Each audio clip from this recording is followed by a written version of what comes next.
क्रिस्त में आदि प्रिय शिक्षकगण एवं बच्चों, हम लोग आज पवित्र आत्मा के मिस्सा बलिदान करा रहे हैं और हम लोग मिस्सा के बलिदान में हमें देखे कि पवित्र आत्मा त्रिएक भगवान में एक है, जो हमारे बीच में निवास करके हमको संभालते आ रहे हैं, संचालित करते आ रहे हैं।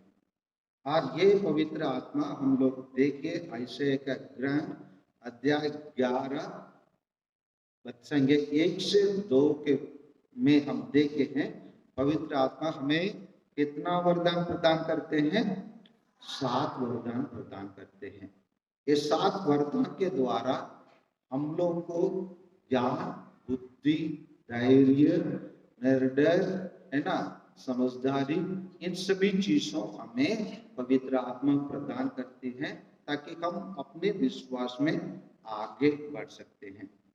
और इन बातों को हम सेंट पौलुस कुरिन्थियों के लिखा हुआ पहला पत्र अध्याय 12 में पद संख्या 1 से 11 में भी हमें सुने हैं। हमारे बीच में एक ही आत्मा है और ये आत्मा हमें विभिन्न कार्य करने के लिए हमें शक्ति प्रदान करती है। हम लोग देखे पद संख्या 8 में किसी को आत्मा द्वारा प्रज्ञा के शब्द मिलते हैं, किसी को ज्ञान का शब्द मिलती है और किसी को आत्मा द्वारा विश्वास मिलता है और किसी को रोगियों को चंगा करने का शक्ति मिलता है और किसी को चमत्कार दिखाने का और किसी को भविष्यवाणी करने का और किसी को आत्मा के परख करने का और किसी को भविष्यवाणी बोलने का और किसी को भाषाओं का व्याख्या करने का वरदान देता है।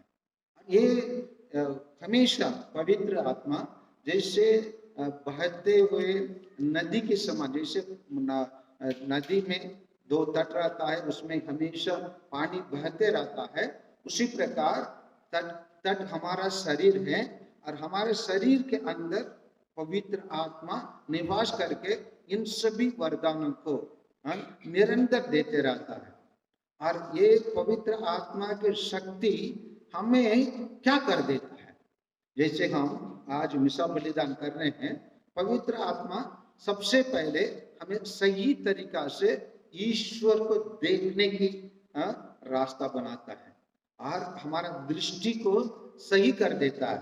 हमको ईश्वर को किसी दृष्टि से देखना है और ईश्वर से क्या मांग करना है और हम अपने जीवन में किस प्रकार समस्याओं को पार करना है, उसी को हम देखते हैं।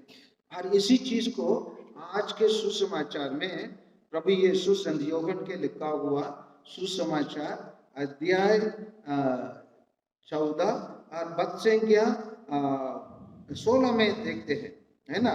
हम लोग को क्या बताया जाता है, मैं पिता के वृद्धा से प्रार्थना करूंगा और वो तुम्हें एक दूसरों को सहाय प्रदान करेगा जो सदा तुम्हारे साथ रहेंगे।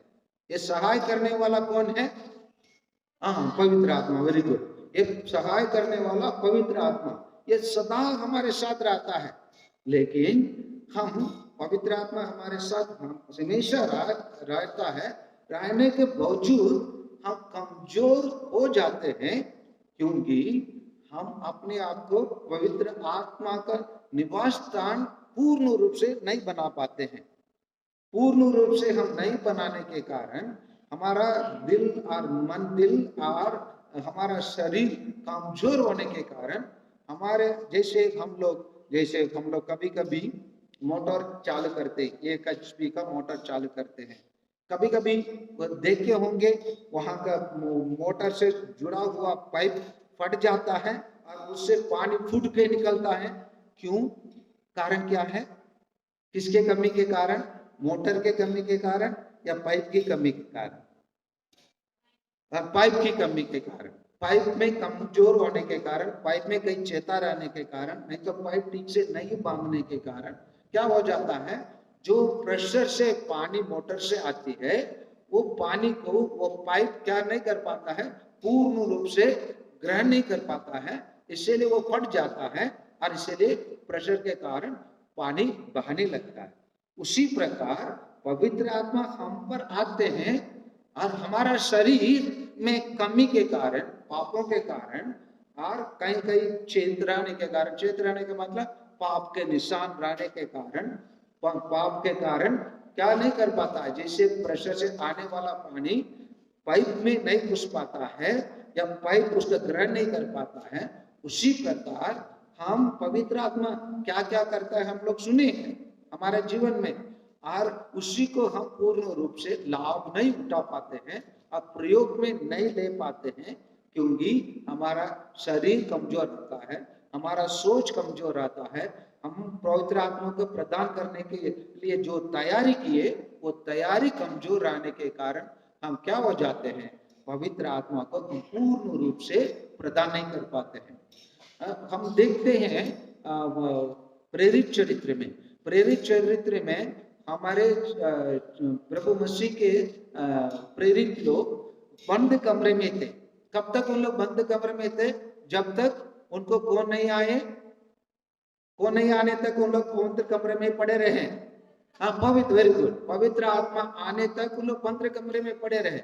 लेकिन एक बार उनके अंदर पवित्र आत्मा उतरने के बाद मतलब आग के रूप में उनके अंदर आने के बाद वो लोग बंद कमरे में रहे क्या?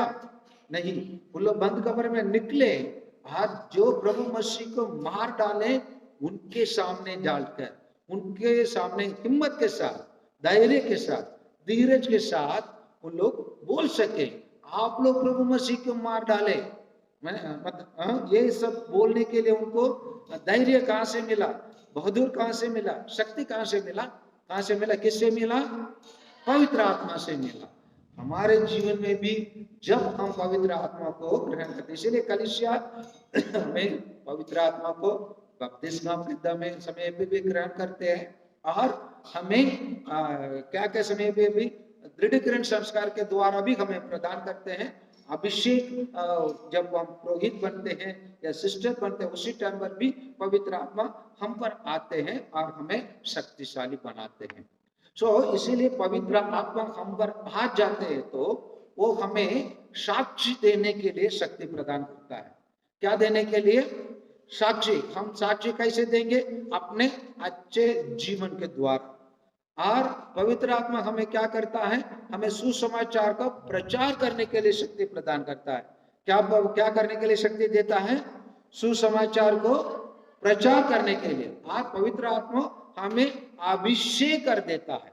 हम कोई काम करना चाहते हैं, पवित्र आत्मा के से प्रार्थना करेंगे, ईश्वर से प्रार्थना करेंगे, ईश्वर हमको पवित्र आत्मा को प्रदान कर हमें शक्ति प्रदान कर है ना, हमें अभिषेक कर देता है। और पवित्र आत्मा हमें शक्ति प्रदान करने के कारण ये पवित्र आत्मा के वरदान हमारे अंदर कार्यशील हो जाता है, एक्टिव हो जाता है। और एक्टिव होने के कारण वो क्या कर देता है? हम चुपचाप नहीं रह सकते, हम उसी के अनुसार काम करना शुरू कर देते हैं। पवित्र आत्मा हमारे पास आ जाते तो हम 10 आदमी के बराबर हम काम कर सकते हैं। अभी हम नया साल शुरू करते हैं, हमें ईश्वर, हम लोग बोले हैं पवित्र आत्मा के एक वरदान में ज्ञान, क्या क्या अभी प्रज्ञा भी है और ज्ञान भी है। ये दोनों विद्यार्थी की जरूरत है नहीं है? ज्ञान चाहिए नहीं चाहिए? प्रज्ञा चाहिए नहीं चाहिए? धीरज चाहिए नहीं चाहिए? विवेक चाहिए नहीं चाहिए? श्रद्धा चाहिए नहीं चाहिए? चाहिए ना? ये सब चाहिए। तो आइए हम पवित्र आत्मा से प्रार्थना करें। हे पवित्र आत्मा, हम लोग विद्यार्थी हैं, हमें शक्ति प्रदान कीजिए। हम पर आपके आत्मा निवास करने के लिए हमारा शरीर को शुद्ध कर दीजिए। हर हम अपने जीवन के द्वारा, अपने कार्यों के द्वारा, अपने सोचों के द्वारा हम ईश्वर की योजना को पूरा कर सकें। जिस प्रकार आप इस धरती में दुनिया के सृष्टि में। और माता मरियम को जब प्रभु यीशु जन्म लेना था, माता मरियम में गर्भधारण के लिए आपने मदद किया, उसी प्रकार हमारे जीवन में भी आप शक्ति प्रदान कर, हम भी नया शक्ति पाकर, नया ज्ञान पाकर, नया विवेक पाकर, नया प्रज्ञा पाकर, नया धीरज पाकर हम लोग इस वर्ष में, ये शिक्षा वर्ष को हम अच्छा से बिता सके और अच्छा मार्ग हासिल कर सके और ईश्वर के प्रिय पुत्र और पुत्रियां बन सके। प्रिय पुत्र पुत्रियां बनना है, नहीं बनना है? कौन बनेंगे? आप जोर से बोले सब लोग, हम बनेंगे। तो कौन बनेंगे? ईश्वर के प्रिय पुत्र और पुत्रियां हम बनेंगे, हम बनेंगे। इसके लिए किसकी वरदान की जरूरत है? पवित्र आत्मा की वरदान को। उसके लिए कौन तैयारी करेंगे? हाँ बोलिए ना, कौन तैयारी करेंगे? हम लोग, हम प्रत्येक जन तैयारी करेंगे और इस वर्ष हम ईश्वर की कृपा और पवित्र आत्मा के वरदान पाकर हम एक नया सुंदर और पवित्र जीवन बिताए। ये शैक्षणिक वर्ष हमारे लिए फलदायक बने, पवित्र आत्मा से भरे हुआ वर्ष बने। आमीन।